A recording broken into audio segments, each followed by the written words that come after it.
Paano kaya ako makapo-promote dito sa university namin? Ang tagal-tagal ko na kaso hindi ko alam kung sapat na ba yung experience ko para ma-promote. Bawat universidad merong mga standards na sinusunod para magre-rank at magre-classify ng kanilang mga faculty members. Ano nga ba yung mga standards na ito na or components na tinitignan nila para mag-promote ng faculty? Una dito ay yung degree.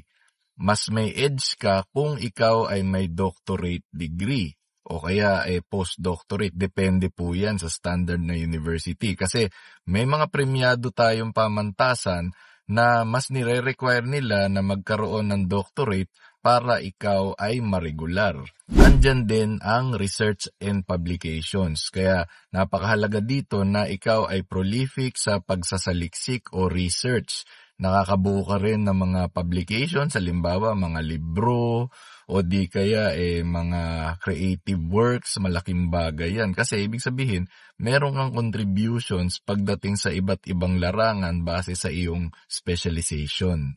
Andyan din ang community service o tinatawag na community development o community extension na kung saan ikaw ay nagre-render ng serbisyo sa inyong komunidad na kung saan halimbawa ikaw ay naglilinis o kaya tumutulong ka sa ilang mga aktibidades na may kinalaman sa pagpapaunlad ng komunidad. Hindi mawawala rin dito yung mga tinatawag nating programs for professional development. Halimbawa, kung meron kang mga trainings na ina-attendan, ayan, malaking bagay din yan. O di kaya mga industrial relationships o kaya yung halimbawa, ikaw ay na-appoint bilang consultant ng gobyerno at ito ay na-certify, malaking bagay din yan. No? May puntos din yan kung tutuusin. Hindi mawawala dito yung ating teacher's evaluation. Yung ating mga estudyante kung sila ba ay natutuwa sa ating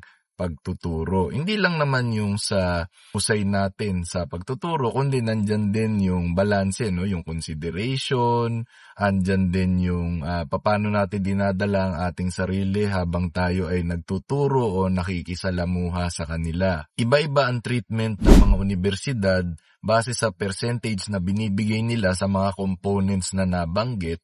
Pero ang mahalaga dito ay nagagampanan pa rin natin ng maayos ang ating mandato sa akademya. Kung may iba pa po kayo naiisip ng mga topics na pwede pag-usapan, paki-comment lang po.